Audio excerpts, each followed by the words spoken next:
Ralph, are you going cosplay today? I have a question. Is this an out-of-season Laymen gaming episode? Oh, God. Terrible. That was so bad. Terrible, but great.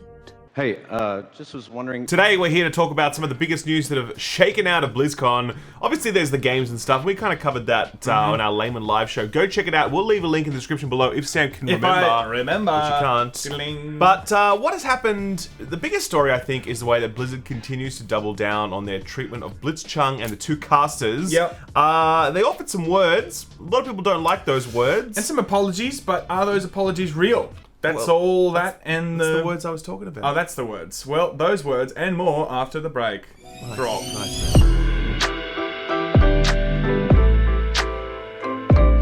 That was one of our best opens, Sam. I thought that was a good open, everybody. Nice. Down. Prices are down. Nobody likes a bigot when he's crying. That's an Aussie thing, okay? That's an Aussie thing. So, BlizzCon. Now, obviously, there were some big announcements. We had Overwatch 2, sort of. Diablo 4. We had Diablo 4, And which we've just been told, by the way, is going to have microtransactions in it. God bless it. And also, it's Interesting. not coming anytime soon. It's not even coming Blizzard soon, is what they said. So that game is at least 2 years away, maybe 3. Even then, Overwatch was like 2 years when they announced 2 or 3 years. So if that means not Blizzard soon, maybe 3 or 4. We Who don't knows, know. man? It's a long way off. 2030. There was a Hearthstone expansion. There was a new character for co-op in StarCraft. And there was a WoW expansion. Have I missed anything? D2 remaster, we haven't heard about that. That was a rumor that just didn't materialize. I mean, that's interesting. I'm sad. I really thought that was going to be a thing. If I'm going to be waiting like 4 years to play Diablo 4, I wouldn't mind playing some Diablo 2 in the meantime. Well, I reckon they're just like putting random trailers together because they wanted to show something at BlizzCon. And they're like, true, well, true, actually, true. BlizzCon's gone pretty well. We don't have to show them this bullshit trailer of D2 remaster. We can put it away now. We love Diablo. What we did see a lot of, though, was protest activity at BlizzCon. I knew we'd see some. I'm actually did. surprised that we saw so much of it. I thought maybe 20 people out front doing the Naruto run and everyone's going to go home. But over the whole weekend, it looks like it's continued. Yeah, for sure. There was a protest out front. PC Gamon did a good piece on it because they actually went and interviewed some of these protesters. Here's a few snippets from that PC Gamer video. I mean, I stand with Hong Kong in that regard. I mean, I think companies should stand up for human rights. So I think it was kind of a dick move what Blizzard did. When it comes to something that is so universal, it kind of transcends politics, I feel that they should support players speaking up. I guess on behalf of Hong Kong people, we really appreciate all the support that has been given to us. It's really good, I think, that these people are there. It's really good that I think a lot of the attendees had an open mind. Yep. You know, most people were expressing their support for the event. The protest organizers were actually handing out shirts saying Free Hong Kong. Yep. And so there was definitely stuff that was taking place there, and it was a noticeable presence that, you know, certainly attendees would have felt, and I think obviously Blizzard would have paid attention to as well. Not only that, also in the Q&As, there was also people, you know, screaming Free Hong Kong, getting up in red shirts and asking questions. Here's that. Yeah, Free Hong Kong. Revolution of our times. Sounds good to me. The identity of the mysterious jailer being unknown and somewhat a new figure in Warcraft LoW. Is there a possibility that there could be a character we know is connected? You got a question, mate? Yeah.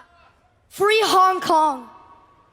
Sounds good. All right. Thank you. And look, can I say, you know, first of all, fair play to the host. He was pretty good sport. He was a good sport about it. Like, that's how you'd handle it, because you gave him the mic, let him say his piece. He wasn't like, get that guy out of here, get him at security, get this man out of here, you know? He was like, look, okay, this is gonna happen, we expected this, here's the mic, say your piece, thank you very much, you know, off you go. Yeah. So I think, you got a question, mate? Free Hong Kong. Sounds good to me. You got a question, mate? Hey, just was wondering, is this an out-of-season April Fool's joke? Sounds good to me.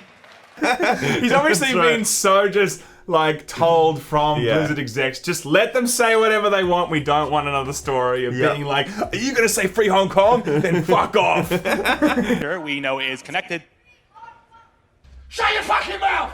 Sounds good to me. So look, you know, good on them for doing that, and obviously good on those people for standing up and saying what they think in the red shirt. God bless them.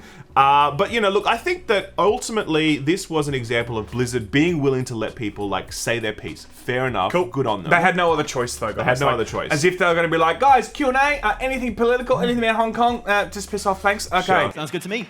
That was never going to happen. So I think that they handled this part of the event quite well. I think what they haven't handled quite well is the way they've managed their apology. Now, at the very start of the event, even before the keynote started, J. Allen Brack got up on stage, and here's some of what he said. Before we start the opening ceremony, I want to say a few words.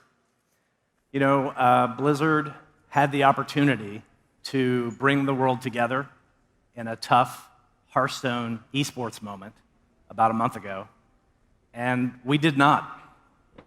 We moved too quickly in our decision-making, and then, to make matters worse, we were too slow to talk with all of you. When I think about what I'm most unhappy about, there's really two things. The first one is we didn't live up to the high standards that we really set for ourselves. And the second is we failed in our purpose. And for that, I am sorry, and I accept accountability. So look, a lot of people are disappointed, pissed off about this apology. They feel like it's just corporate speak, whatever else. And look, yeah, I get that. I totally get that. It is a very corporate-ish kind of response. I mean, I wasn't expecting him to get all teary on stage, and I mean, like, actually, he kind of almost... He did get emotional. At moments, he did. So look, I think there is the general consensus is people aren't happy with the apology. They hate it. But I'm personally like, the words don't really matter to me that much. I mean, yeah, I get that they matter. It's the actions I would have been far more interested in. Like, the fact, if he just stood up and said some shitty stuff, and then said, okay, what we've decided to do is unban Blitchung and the casters, I'd be like, great, that's what's important. Actions speak louder than words. Yeah. And in absence of that, it's very hard to take this apology seriously. Yeah, I agree. Look, better still, even if it was like, look, it's been a month now, we've banned them for a month, so they get to save face still in terms of they want to show some sort of punishment, but then they're like, guys, cool, they're not banned anymore. As of today, they can come back. That would have been the way, I think, to position that, but it's good that they didn't just leave it as like the elephant in the room. They actually were like, before this thing even starts, before BlizzCon even begins, we're going to talk about it. So that was good, I guess, but again, general reception is people aren't happy with it because you're right, the actions are still not changing. Yeah. It's just a bunch of words. PC Gamer then followed up with what I think is actually a very strong interview. They spoke to J. Allen Brack on the phone and really just quizzed him on this sort of stuff because they felt that the apology was quite hollow without any action. And here's some of the stuff they said. PC Gamer asked, are you going to be repealing the punishments against Blitchung and the 2 Taiwanese casters involved in this incident? J. Allen Brack, Blizzard president, we are not. Why? J. Allen Brack responds, we have a long history of that being part of the culture of the company for employees. That's certainly part of the culture of the relationship that we have with the community. And so employees are free to post on their social media accounts. If you think about the people that we have that are esports athletes or our grandmasters or anyone who is participating in esports, they're free to say and do whatever they want on their social channels. I feel like we have a far more open set of guidelines and policies than really any other traditional sport that takes a view around making sure that all of the people stay on message. He goes on to say, we want the official broadcasts, which are a small percentage of the overall content that gets created, to be about the games. And we want those to be focused on the games. Again, it's not about the content of Blitchung's message, it's about the fact that this was not around the games. If we hadn't taken action, if we hadn't done something, you can imagine the trail that would have been in our future around doing interviews. They would have become times for people to make a statement about whatever they wanted to on whatever issue. That's just a path that we don't want to go down. We really want the content of those official broadcasts to be focused on the games and keep that focus. Yeah, look, I mean, I understand maybe from a business perspective they want to keep it on message. I get that. But in reality, are we going to see an avalanche of every single moment on every single interview that's just going to be some political message? Or is it going to be, you know, about a personal issue that they want to talk about? Sometimes that can happen, I guess, but like, I think the track record of the last 10 years of esports, like, that doesn't really happen, you know? Like, if people want to talk about certain things, cool, great. But in reality, 9 times out of 10, it does stay on message.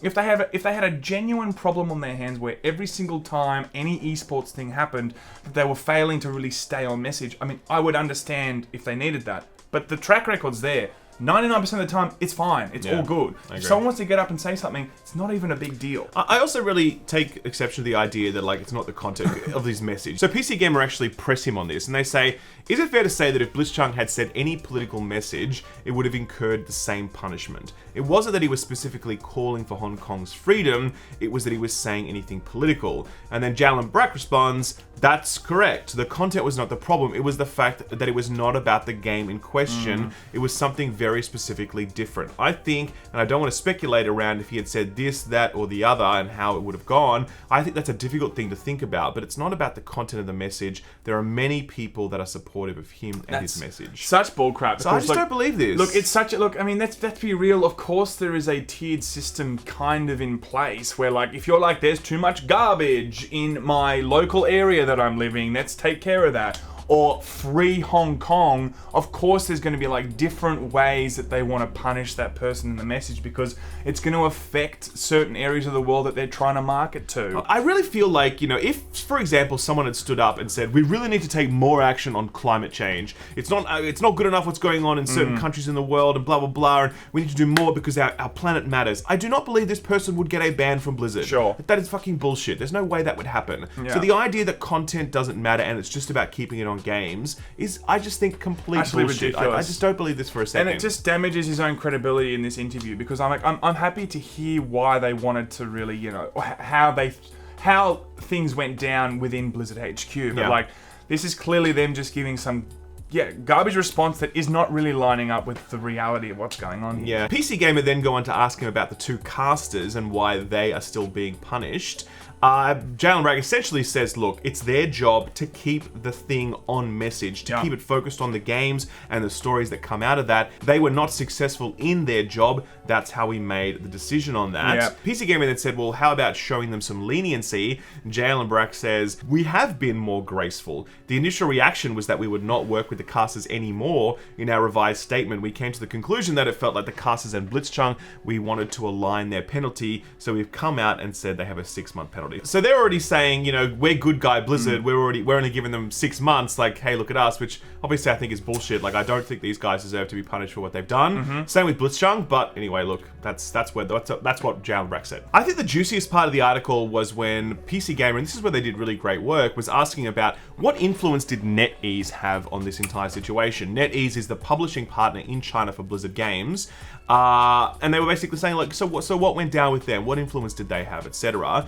Jalen Bragg says this about their relationship with NetEase. Blizzard is not legally allowed to operate or publish games in China. You must have a partner. That is the regulation. That is the law. NetEase is our partner. NetEase is not a government agency. NetEase is a company. They are the publisher. One of the things that has kind of come up around this is the Blizzard Weibo post and the text around that. We are not legally allowed to operate those channels.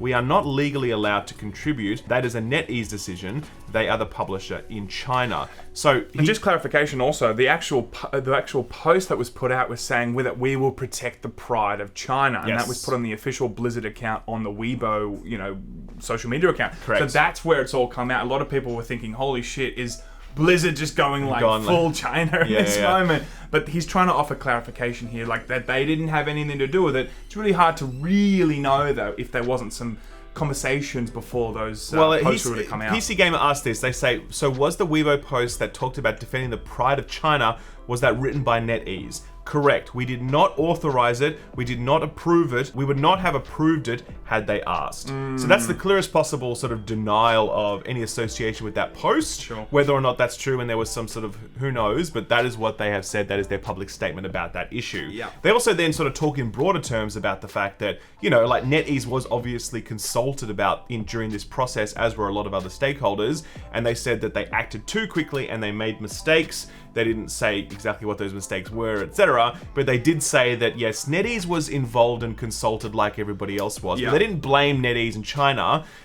This is obviously a somewhat different framing than their initial post that they put up, where they said that our decision has nothing to do with China, which is complete bullshit, obviously. Yeah. But you know, that's what they said. So I think first of all, great job, PC Gamer, for really pressing these questions and getting answers to them. So well done. But I do feel as though this is still a shitty situation because Blizzard have sort of said, look, we fucked up here, but they haven't been willing to do anything about it, because knocking it down to 6 months suspension I don't think is good enough, when realistically, like, these guys should still be back, like, these guys should be back on the circuit now playing games and casting. Do you know what I mean? It's been a month. We've all tried to move on. Blizzard, unfortunately, have not. Yeah. I'm very surprised that the backlash. You know, it's just so clear to me. Like, sure, cool. If you wanted to make a small little punishment, a small slap on the wrist, fine. But like, when you're trying to now rebuild this brand that has been damaged in the last year, you know, just it's so clear. Just let it all go. Just move forward. Talk about the games. And if you're gonna go and bring this up at the beginning of BlizzCon, make sure you got some actual actions to show with those words. But we didn't actually see that. Great. So I mean, it really hasn't helped them actually. This apology has just brought it more to the surface. I think it has in the last few days. I agree. I think it's actually made it worse. Yeah.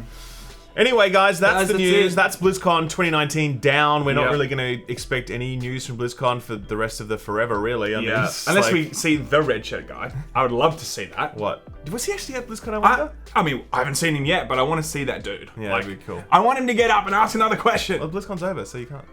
Oh, yeah. Okay, that's the end of the show. I keep living in Australian time. I'm like, is it still on? Is there more Q&As? It ended like 2 days ago.